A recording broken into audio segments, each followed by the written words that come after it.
Yoo maatii waaqaa akkam nagaa ayyaanni araarri waaqaa isinii baay'eessu nagaa jirtanii akkam. Okay, har'aa dubbii barbaachisaa fi yeroo isaa tokko qabadhee dhiyaadheera. Innis waa'ee cuuphaa irratti waan waaqayyo na hubachiisu waan gabaabaa sheer godhuu fedha. So iddoon turin asumaan gara dubbii kiyyaa seenaa waaqa ulfaate haa ta'u. Waa'ee cuuphaa keessumattuu waa'ee cuuphaa daa'immanii. Cuuphaan daa'immanii sirrii moo sirrii miti? Daa'ima cuuphuu kan nama cuuphuun kan maaf? Irra deebi'a. Daa'ima cuuphuu kan nama hin kan maaf? Wangeelli maan jedha? Dubbiin waaqaa maan jette? Kana keessa gallee garaa sii dhoonnee ilaalla jechuudha. Hafuurri waaqayyoo immoo nu gargaara, nu barsiisa. Barsiisaan waaqaa, barsiisaan hafuura waaqayyooti, barsiisaan namaa miti. Allee sababa asi jira malamma isin barsiisaan jiru. God is speaking to your heart. Holy Spirit is speaking to your heart. Galanni waaqayyoo haa ta'u. Waaqayyo waa isin barsiisa as keessaa baradhaa. Leensi denominationii keessa guddattanii keessa jiraattanii ofirraa haa baanyu. Dubbichi menu haa dubbatu. Dhuguma dubbiin maan jedhaara waan jedhu. Hafuuraan ta'ee xiinxalluuti. Kaan immoo hundi ulfinna waaqayyootiif haa ta'u. Galanni waaqayyoof haa ta'u. Cuuphaa daa'immanii yeroo kaanyu waldaan yookiin denominationii ilaalcha lama jira amantoota gidduu. Warra daa'imman cuuphanuuf warra hin cuunne. Warri daa'imman hin cuunne amantoota amanaa ka ta'uu danda'u nama hubatu. Nama hubatee amanu.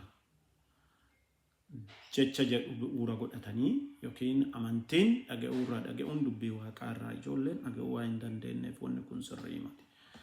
Jedhanii kabiraa gooftaa keenya Yesuus Kiristoos deema gara biyya lafaa hundaa saba hunda barsiisaa gula deemtoota xiyya godhaa yeroo jedhu barsiisaa isa jedhu kanallee irraa gaaffii qabanii daa'imman baratuu hin dandeettu ijoollee kan goonaa wanni kun waa turan xiqqoo guddatan ka jedhu loojikii fundamentaal ta'e kanarraa ka'anii ijoolleen haa turan yaada jedhu qabu. Gara biraatiin warri daa'imman cuuphan jiru xiqquma seenaa isinii irra babbaa fokesii kiyyaardhaa isaa ta'uu baatulleeni. Kakuu haaraa keessaa cleared word by word daa'iman cuuphi wanni jedhu jiru. Dubbiin waaqaatu ni kabarroofte akka doktoriinii matsaafa doktoriinii itti don ta'in dubbii jireenyaati. Dhugaa asi jirullee waliif finnee wal nyaachinee akka inni wal hubatutti dubbiin waaqaa waliin dhoottu of course akka inni wal hubatutti goonee nutti doktoriinii ijaarrata malee doktoriinii daa'ima cuuphuu kana kan cuuphin jedhu kana hidhee namni wangeelli barreessee hin jiru nama godha. Okay? Yoo godhannu garuu waan goonu sani bu'uura dubbii waaqaa irra dhaabbannee goona jechuudha. Dubbii waaqaa yoo jedhu hunduma isaa jechuudha. Kitaaba 66 walii qabnee hafuurri isaa maan jedha, ilaalchi isaa maan jedha, pirinsipiliin barsiisu, wanni inni barsiisaa maan jedha. Ka jedhu erga hubanneen duuba murteerra gageenyu malee luqqisii tokko fuunee yoo deenne rakkanna waan ta'eef jechuudha. Galanni waaqayyoof haa ta'u. Kanaaf daa'ima cuuphuun kakuu haaraa keessa akkas erga jedhee jaarraa lammaffaarraa kaasee haga jaarraa 16ffaatti waldaan daa'ima cuuphaa turte. Infaantiin cuuphamaa turani kun seenaa waldaa keessaa waa ifa barra'ee jiru. Amma namni daa'ima cuuphuun har'a dogoggora jedhee falmu he has to fight with that history. History isaa waliin waggaa 1500 kiristaanonni amananii daa'imummaan cuuphaman kun hundi dogoggoraniiru badaniiru sirrii miti jedhee he has to bring his case. I don't think wanni kun waan defend ta'ee wannoota unatti hin fakkaatu. Gabaaddumatti akka kana cuuphaani namoonni tokko daa'ima wanni hin cuunneef daa'ima cuuphuun kun duruma shaakala waldaatii miti biyya lafaarraa waldaa seene ka jedhu jiru. Argumentiin kun garuu bisaaniin baasuun kaasuna birattis norraa. Sababi isaa cuuphaan saba Juushii Ayihudii irraa dhufe. Ayhudiin erga Kiristoos dhalachuun duraayyuu shaakala purification ceremony mikivahi ka jedhu bishaan keessa dhaqite living water bishaan jiraataa keessa dhaqee namni tokko fakkeenya reeffa fayyoo tuqe waan ta'e yoo tuqe bishaan san keessa dhaqee dhiqatee purify ta'ee dhufa jechuudha. Kun shaakala isaanii. Achi Yohaannis Cuuphaani waan san maan godhee more infide jechuudha. Transform godhee akka cuuphaa araara galiisa cuuphaa qalbii jijjiirran godhe jechuudha. Amma fakkeenya wangeela Maatoosii natti fakkaata boqonnaa 5 immoo akkasii namichi wayii dhaqee dhaqee addee haroo dhufee ergamaan Waaqayyoo dhufee bishaan yeroo sochoosu namni bishaan san seenee fayya waan jedhamu. Shaakala akkanaatti ture. Shaakala akkanaatti ture. Living water ka jedhamu bishaan yaa'u keessa namni dhaqee dhiqateen qulqullaa. Kuni shaakala Ayhuudotaa ture. Yoo kana jennu warri paagaan ta'anii warri saba Waaqaan ta'an warri naannoo saniillee waa akkanaa qaban necessarily exclusively Jewish qofa kana godhu jira kana godha jechuu miti especially warri naannoo baha waan kana shaakala kana baay'ee qaban turan kun seena kanarraa kaka'ee Yohaannis repentance godhe Kiristoos immoo kiristaanaayiz godhe ka kiristaanotaa godhe ameen. Waan jedhe deema gara biyya lafaa maqaa abbaa maqaa ilma hafuura qulqulluutiin cuuphaa jedhe abboome jechuu kanuma erga sanii jaarraa lamarraa kaasee haga jaarraa 16 waldaan ijoollee daa'imman cuuphaa turte.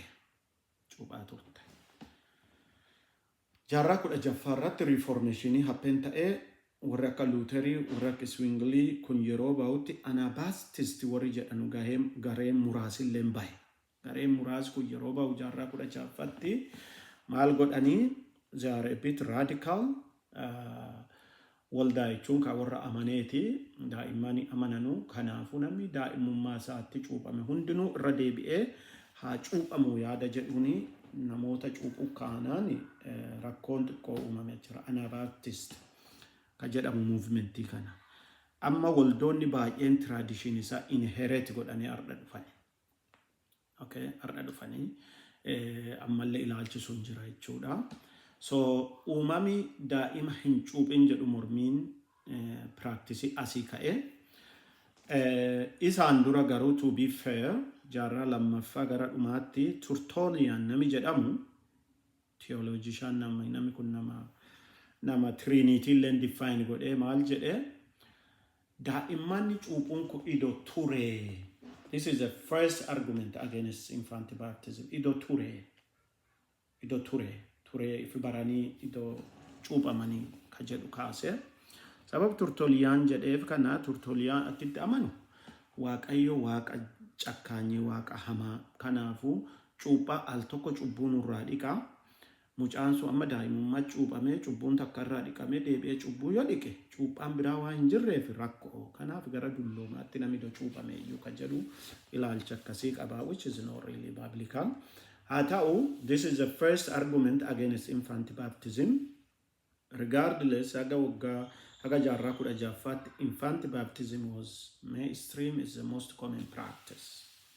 That's history.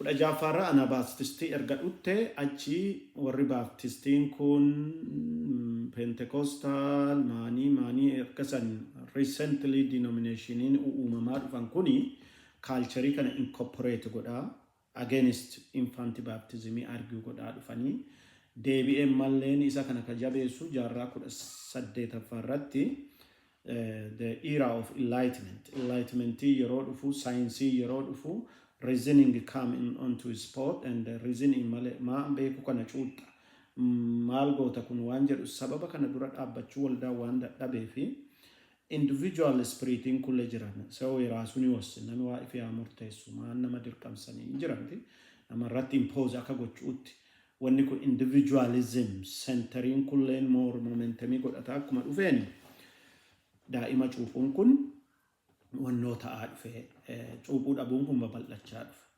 Regardless as we speak amantoonni yookiin kiristaanni ijool daa'ima cuuphuu persentii 75 haga 85 akkas. warri daa'iman cuunne is minority report percentii 25 achi gadi warri hin cuunne jechuudha. Very minority report garuu more akka dabalaa jiruutti jira because of akka biyyi lafaa amma yaadu kanaan kaka'ee kana fakkaata jechuudha. Gabaaddumatti seenaan uumama kanaa kana amma daayigaa go'a. Galanni Waaqayyoo faata. Daa'ima cuuphuu fi baachuun dura jalqaba daa'imni rakkoo hafuuraa qaba waan jedhu establish go'a. Yoo isaan rakkoo hafuuraa qabaatanii malatti barbaanne yoo qabaanne isayyoo hin dhiinye jechuudha. Dubbiin Waaqayyoo akka jedhu Daawiti ani Daawiti faarfannaa 51 irratti ani cubbuun garaachifame karaa haadha kiyyaa keessa cubbuu ulfaa'ee jedha. Ulfeeffame jedha. Kana jechuun cubbuu addaamirraa dhufe jechuudha. Akkasuma Phaawulos Roomaa 5:15 irra maan jedha sababa addaamii tokko cubbuun gara biyya lafaa akka gale namni hundi cubbuu akka hojjete namni hundi cubbuu hojjeera. Kanaafuu hundi namaa aangoo du'aa jala akka galee dubbii Waaqaan dubbatan nama ka jedhu naa qaban. Akkasuma Efesoon 2:3 irraa dubbii Waaqaa ka jedhu isin sababa cubbuuf irra daddarbaa keessanii karaa hafuuraa du'oota turtanii jedheeti lakkoofsa 3 irratti Efesoon 2:1-3 lakkoofsa 3 irraa akkasidha. Akkuma warra kaanii kanaan dura Kiristoos jiraattota isin godhe jedhe akkuma warra kaanii kanaan dura isinis dhalootaan dheekkamsa Waaqayyoo jala turtan yookiin ilmaan dheekkamsaa turtan. By nature children of wrath. Ilmaan dheekkamsaa turtan dhalootaan namummaan kenna cubbuu hojjanneef iddoon ta'in sababa addaami hojjate our very nature of humanity has been corrupted. Cubbuuni laaqameera kanaafi inni cubbuun laaqamee du'e kuni ayyaana Waaqayyootiin reactivate jireenya yoo fudhate malee yoo jireenya deebi'e malee wangeelli sitti himamee wangeela dhageettu. I will explain later tuubarra ibsuu danda'a isa kana jechuudha. Galanni Waaqayyoo haa ta'u. Amma kana problemii establish gooneera jechuudha. Daa'imman nama kate hundi cubbuu akka qabu faarfannaa 51:5 akkasuma Roomaa 5:12 Roomaa 3:21-23 dubbifadha. Akkasuma Efesoon 2:1-3 ka jiru dubbifanne we now infants have problem. That problem cubbuu dhuunfa isaanii doonteene cubbuu addaamirraa dhufanne rakkoo kana akka qaban karaa hafuuraa hubanneerra. Galanni Waaqayyoof haa ta'u. Dubbii Waaqaadha. Kanaaf erga rakkoo qabaatanii furmaatatti barbaadu. Furmaanni maal? Furmaanni karaa cuuphaa karaa ayyaana Waaqayyoo furmaataa jira jechuudha. Galanni Waaqayyoof haa ta'u. Cuuphaan hojii namaa doonteene hojii Waaqaati jennee amana. Hojii namaati miti hojii Waaqaati. Cuuphaan fayyinnaaf barbaachisaa jennee amana. Dirqama miti. Yoo bisaan si tuqe malee hin fayyitu hin jennu wangeelli hin jedhu waan ta'eef aan jennaan fannoorran namichi du'e iddoon cuuphamiin galeera mootummaa Waaqayyoo. Kanaaf namni iddoon cuuphamiin illee amanee qofa galuu danda'a inni jenna. Garuu cuuphaan barbaachisa. Kiristoos abboomeera. Cuuphaan cubbuu namarraa dhiqaa. Cuuphaan kenna hafuura qulqulluu namaa fida. Cuuphaan addaamii haaraa Kiristoosii waliin nu maka. Du'aakaa Kiristoosii wal nu fakkeessa. Cuuphaan gara biraatiin mallattoo kakuu isa haaraa yookiin dhagna qabaa isa harka namaatiin ta'in dhagna qabaa garaa yookiin onnee irratti laphee namaa irratti ta'u akka ta'e hin dubbata jechuudha. Galanni Waaqaaf haa ta'u. Cubbuu irraa nu dhiqaa. Cubbuu nurraa dhiqaa. Kiristoosii walitti nu makaa. Kiristoos akka uffannu nu godha. Galaatiyaa 3:27 dubbifadha. Akkasuma washing of regeneration and renewing by the Holy Spirit regenerate nu godha nu dhiqa. Eenyummaa dullacha san nurraa dhiqa. Ayyaanni Waaqayyoo karaa cuuphaa jechuudha. Amma bishaanichi maajikii qaba siniin jedhaan jiru. Garuu Waaqayyo promise waan godheefi dubbii isaa karaa bishaanii kana hojjeta jechuudha. So erga akkas jedhee gadi dhunnee gaaffii jabaa tokko yoo gaafanne Goddess gift or human effort ka jedhu kana xiqqoon cessina. Amma kennaan cuuphaan hojii nami hojjetu moo nami baratee hubadhee akkana godhee xiinxalee amma naagalee ala argadhe sirri amma jedhee waan nami cuuphameef hojjeta moo gocha waaqaati karaa ayyaana waaqayyo hojjeta ka jedhu ilaala. Well, cuuphaan hin fayyisa jennee amannaa cuuphaa hin fayyisa jennee yoo amannu ani maan jechuudha. Analoojii wayii isinii kaa'u. Amma fakkeenyaaf namni tokko baay'ee dhukkubee jira. Baay'ee dhukkubee heart attack whatever you call it dhukkubee ambulaansii hospitaala dhaqee jira. Hospitaala dhaquu doktoroonni tarabaa rabanii olii gadi fiiganii sarjarii godhanii jennu maal godhanii qorsa kennanii fi maal godhanii namichi fayye. Galanni waaqayyoof haa ta'u. Amma namichi kun yoo fayye namicha kana sarjarii godhanii namichi kun yoo fayye amma namicha kana eenyutu fayyisa? Fayyinni namicha kana hojii waaqayyooti moo hojii namaa? Yookiin who gonna have a credit here? Doktoroota moo waaqa? Ani waaqa jedhee amana. Maaf? Doktorri sanuu ka waaqaati waaqa isaayyuu uume beekumsi isaa ka waaqaa. Garuu in reality maanti ta'e? Doktorri suni he become a means of the healing. Namichi sun akka fayyuuf inni sababa yookiin chaanaala ta'e jechuudha. Namicha qofaa muti. Fakkeenya namichi sun sarjarii godheera yoo ta'e iskaapilii inni ittiin sarjarii godhe sullee gahee qaba. Isa ala qeensa isaatiin namicha kana sarjarii godhuuf hin jiru. That has also contribution. Okay? Isa qofa miti gilaavii inni godhate yoo. Lakki do'anii sterilize ta'ee namicha kana madaa isaa kana wannoon godhini harki kee namicha kana contaminate godhee complication hin du'eera yoo gilaaviin jedhee dubbii bada jechuudha. Everything work together, but glory is for God. Galanni waaqayyoof haa ta'u.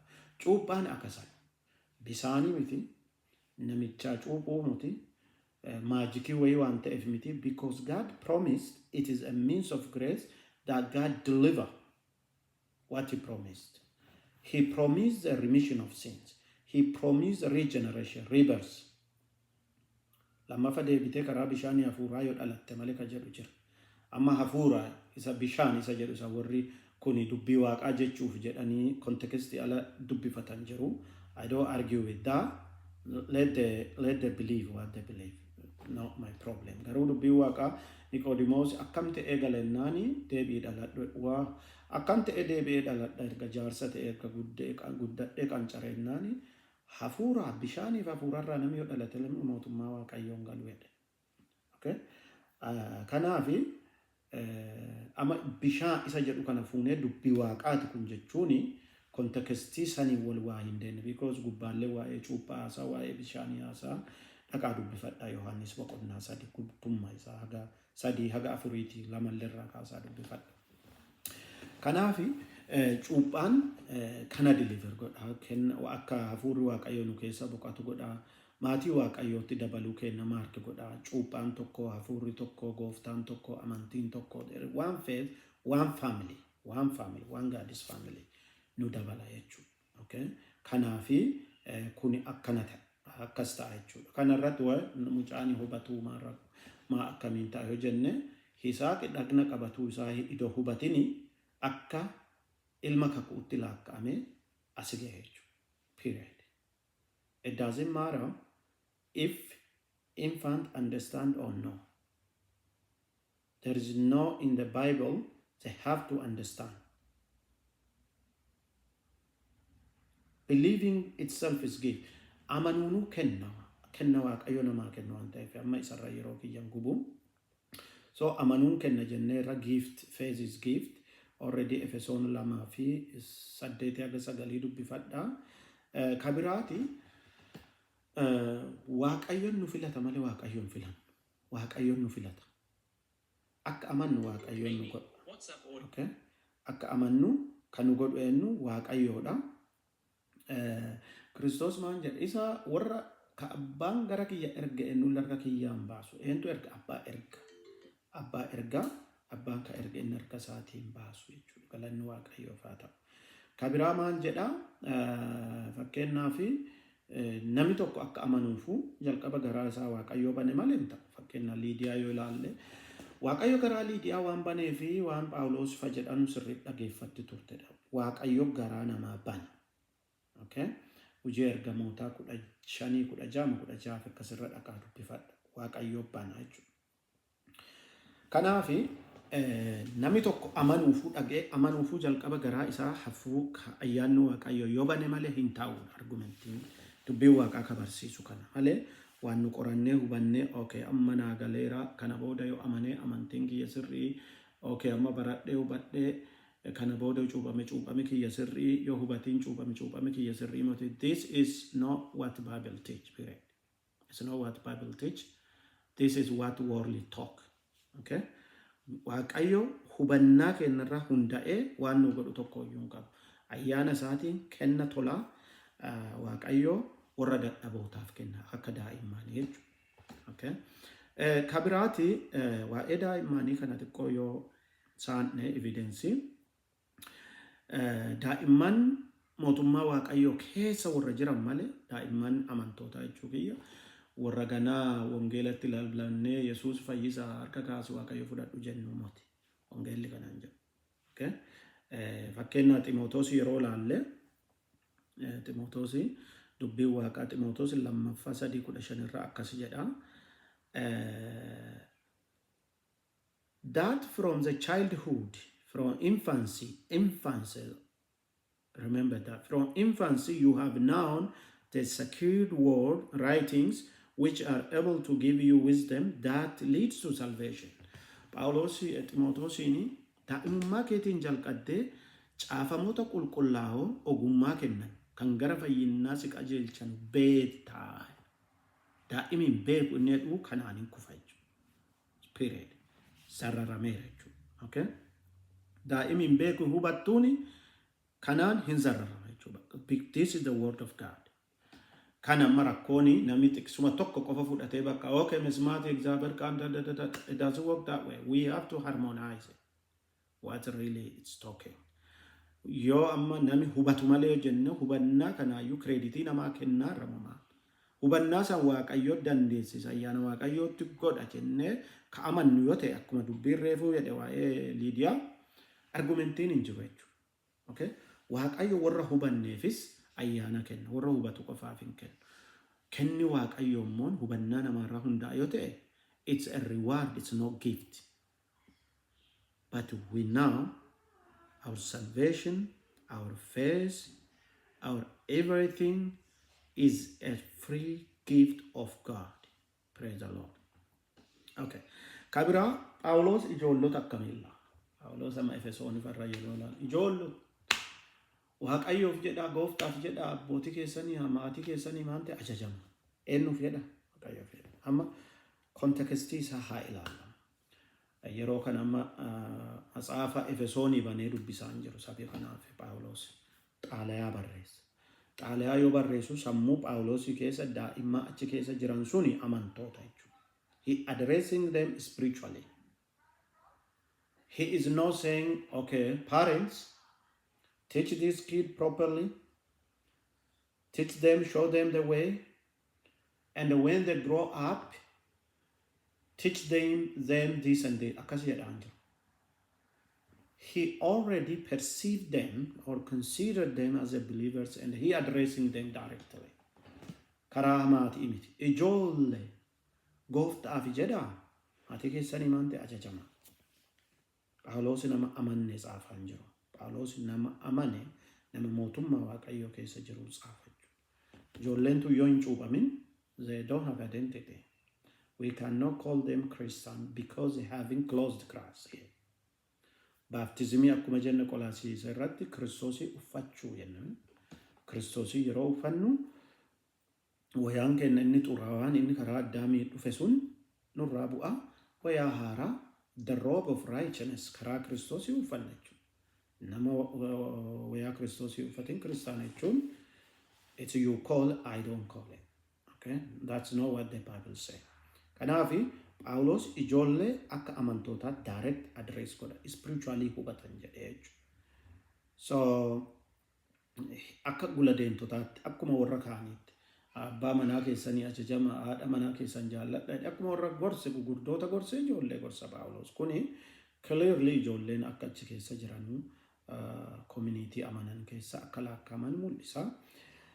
Kabiraa hojii ergamoota 2:39 akkuma gafa jedhe promise. Peter declared that the promise of Holy Spirit is explicitly for you and your children. Siifi abdiin hafuura qulqulluusiif isiniif daa'imman keessaniif jedhachu galannoo Waaqayyoof haa ta'u. Kabiraa cuuphaa akka adoption, act of adoption. Baptism is as divine legal transfer. Baptize nama tokko yeroo cuunnu akka seera guddifachaa raawwachuu jechuudha. Guddifachaa. Faayilii isaa addaam dullacharraa gara addaamii haaraa legally transfer goota. Legally transfer yeroo goonu kana namni transfer ta'u kun hubachuun isarraa eegama. Akkuma waa'ee Isaaqii jenne Isaaqii yeroo dhagna qabatu inni maatii Waaqayyo maatii abdiitti dabalamuusaa garuu inni hin beeku daa'ima waggaa guyyaa 8. Daa'imni kennalleen cuuphamuuni addaamirraa cubbuu addaamii isa irraa dhiqee maatii Kiristoositti maatii Waaqaatti dabalu. They don't need to really understand. It doesn't say that. Ongelli kanan jedhu waan ta'e. Baptism removes childhood from the family of Adam. Adam maatii abaarsaa sarraa gara family Kiristoosii justification family. Okay. Kabiraa maan jedha wangeela kana keessa yeroo laallama fakkeenyaa warri namoonni ijoolleen cuunadhaan kuni bakka isaa wanni buusan dedication waan jedhamu. Dedication jechuun yeruma ta'e maatiin ijoollee godhatan isa waldaa dhaqanuutti kadhatanii maal jedhanii eebbisanii, which is not bad by itself. Kadhannaa hamaa miti. Garuu that dedication one biblical foundation in qabu. As such, one baptism in delivering God. Baptism is a means of grace. And the dedication is not means of grace. Prayer has a power, we do believe. Garuu one baptism in qabu because baptism Waaqayyo command godhe. Yesuus abboome waan ta'eef jechuudha. Kanaaf yeroo amma dedicate gootu maatiin ijoollee kana Waaqa guddinyaa maanii goona karaa Waaqaatti maanii jedhee maatii waadaa gala. In baptismii keessa garuu Waaqayyottu wannoo godha jechuudha. Waaqayyottu act godha. Waaqayyottu claim godha nama san jechuudha.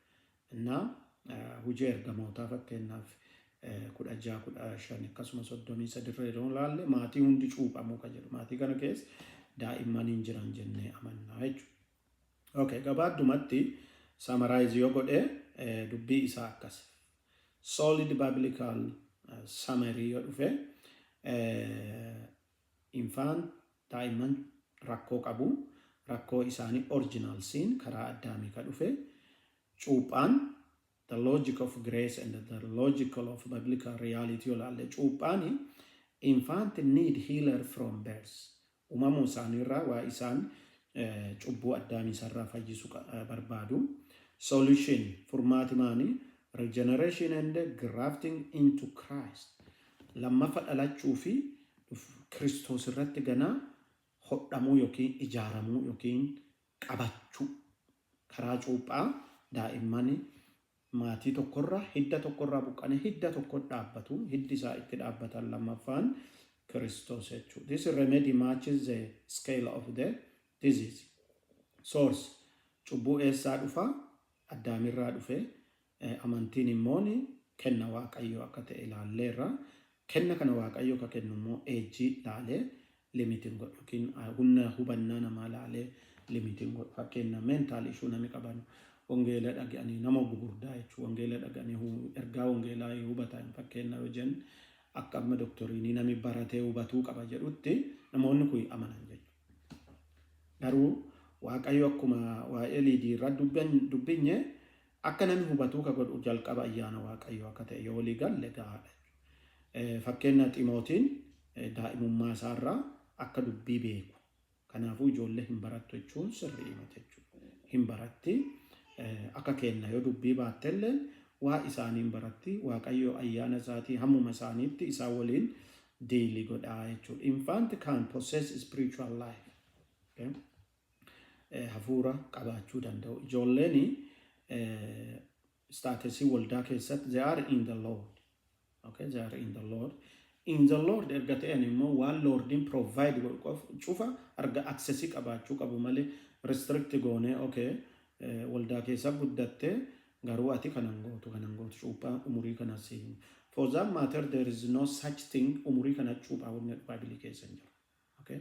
Age of accountability wanni jedhamee amma namoonni tokko jedhu kuni koppii seera biyya lafaa waldaa fidan amma fakkeenyaa seera Victoriaatti I think ijoollee waggaa 12 achii oli itti gaafatama yakka isaaniitiif. This is direct copy of worldly law. It's not biblical teaching. Waggaa 5 waggaa 10 waggaa 15 cuuphi ka jedhu there is no single verse in the Bible. This is extra biblical practice about the matches. This is unbiblical. I can say that with every confidence. So, ijoolleen Kiristoos keessatti malee daa'imman keenya kun they are no pagans. They are no unbelievers. I don't believe in that. They are no outsiders. They are no pagan, waiting for conversion like. For that matter, conversion ni kafidu enne waaqayyo ne Lydia laalle miti. Waaqayyo garaas iwaan baneef sagalee dhageette achi amante converted. The conversion act is a means of grace itself. Malee iwaan ofi jijjiiru miti. Kanaaf namni yeroo baay'ee of keessa dhagee miira saamaanii. Don't focus too much on that. Just focus on Christ. He died for you. He crucified for you. And his promise is everlasting. Praise the Lord. Kanaaf adoption, act of adoption yolaalle radebine 100% God's work, 100% glory to God jechuudha. Finna waaqaatiif hojii waaqaati. Daa'imman kan adopt ka godhatu waaqayyo hubannaa isaanirraa hundaa'e miti akkasitti hubanne gaariidha. Final summary yolaalle baptism is the gospel applied to the helpless in the world. Amen. So salvation is a gift of God. This is the key. If salvation is clearly the gift of God, 100%, so faith must be 100% gift of God. I used to believe phasing, like saving phase, true phase, what, something. Once somebody then I realized different doctrine have different approach. Before I was like infused with different view. There is no such thing saving faith in Bible for that matter. There is none. Okay? Faith is what God gives for you. It's not what you possess. So there is no any ground God give faith that not save and give for others that saves. If God gives you faith, it is a saving faith. It's not something you generate. It's not something you possess. Period. So, kanafi ijoollee cuuphuun is very urgent. It's important. Dinnee isaan gochuun bu'uura dubbii waaqaa irraa baranne hin qabu because they have problem. Original siinii qaba yoo jenne original siiniin qabanu lakki ijoolleen kiristaanota isaanii lammaffaa warra dhalaterraa warri dhalatanii dhaloota haaraa warra jettee falmita yoo ta'e ijoollee kana ka dhallu hafuuraan dhallatu hin taane fooniin dhalla. Foon ammoo ka addaamirraa dhufe waan ta'eef it's corrupted. Jaallannus jibbunis unless we generate new faith, this is what the Bible says. Everyone from Adam has a corrupted nature and need a rescue operation. That rescue operation is accomplished through grace for God's glory. So do not delay to baptize your kids, your infants. There is no biblical ground to do so. There is no biblical ground for age of accountability, 0 account. There is no biblical ground for like no for age account, no dedication, no. I am not arguing that. It's good. The education is much better at the age of accountability for sure. But there is no explicit biblical command to that. And what else? The other thing very important before I forgot, when we compare kakuma of hara wal bira yokannu, we are moving from bad covenant to better covenant. Alright? Kaku isa mofai chundulla chandira.